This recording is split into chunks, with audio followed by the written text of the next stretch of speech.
I want to look at this the way we do today. Or I don't want to, I just do.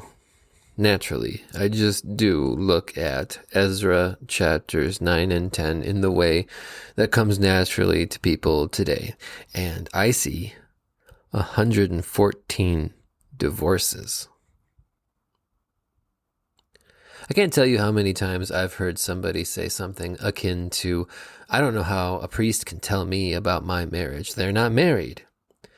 Actually, I usually try to defend the priest in that scenario. I say something akin to, while I understand what you're saying, the priest does have God's word, which does speak to everyone about marriage in a way that somebody who's never been married can learn from and use to encourage those who have.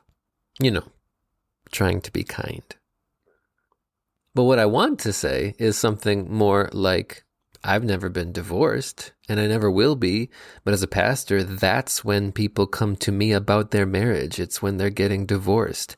And I expect them to listen to me, not because I have the experience that they're having, but because I have God's word, which does speak to everyone about divorce in a way that somebody who's never been divorced can learn from and use to encourage those who have. You know, trying to be honest. The problem is that nobody reads what the Bible has to say about divorce. We all want to skip it. Divorced people don't want to be reminded. Divorcing people don't want additional feelings of guilt while going through it. Otherwise, married and unmarried folks would rather not think about it at all. Divorce is exclusively messy and never in a fun way. It's ugly, it's painful for everyone who's even just aware of the situation, and it's utterly miserable for the people at the heart of it. I can't tell you how many times I've said to someone who has come to me for pastoral counseling, I can't make your situation any easier. In fact, it's my job to make it harder. When people come to me with a problem, they are looking for a solution. When the problem is sin, the solution is Jesus. That's easy. But far more often, the problem is the consequences, the symptoms of sin. That's hard. That's messy. There are rarely clear solutions, and people rarely want to hear that the big, bad problem in their life is only a symptom of the bigger, badder problem they would rather ignore and can do nothing about except take it to Jesus.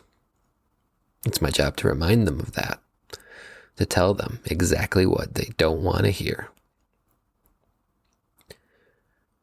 So the Jewish people return from exile. And a great many men have married foreign women while in exile. They weren't supposed to. They were supposed to remain separate. That was God's law for them. They sinned. But in coming back from exile, they were only beginning to recognize the sin, and they were only recognizing it through the consequences of it. They sinned when they got married, but now they are married. Is that sinful? To continue to be married? If it is, what could they do about it? Get divorced? Isn't that a sin too? Wouldn't that have consequences too? What do they do? At least 114 of them got divorced. And it must have been awful. An awful solution to an awful situation. And it comforted no one to know that their sin got them into that mess. God's people sinned their way into exile, and sinned while in exile, and sinned when they came back from exile. All people sin our ways into and out of awful, terrible messes over and over again. And then we die. Being aware of that cycle doesn't make it easier. It makes it harder. It's exactly what none of us want to hear. But I want to be kind and to be honest.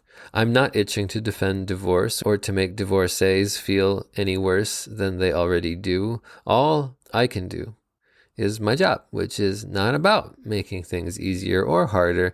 It's about God's word, which speaks to everyone, about the bigger, badder problem behind all our big, bad problems, and about the only solution, about Jesus.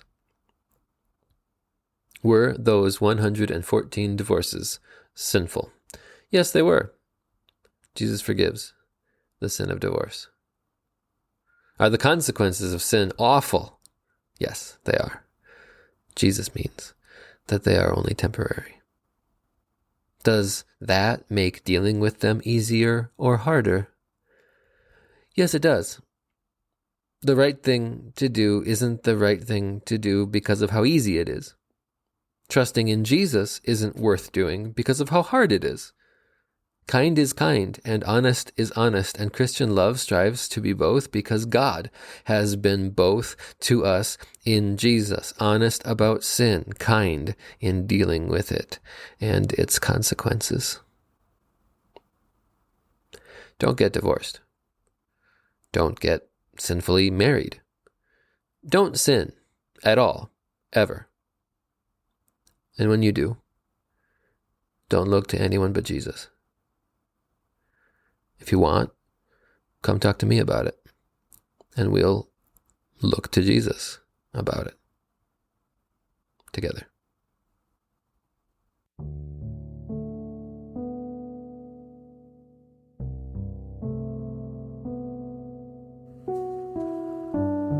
You and I are dust and breath, loved by God, bought by Jesus. This podcast is written and produced by me, Ethan Cherney, a pastor at Bethel Lutheran Church in Menasha, Wisconsin, member of the Wisconsin Evangelical Lutheran Synod.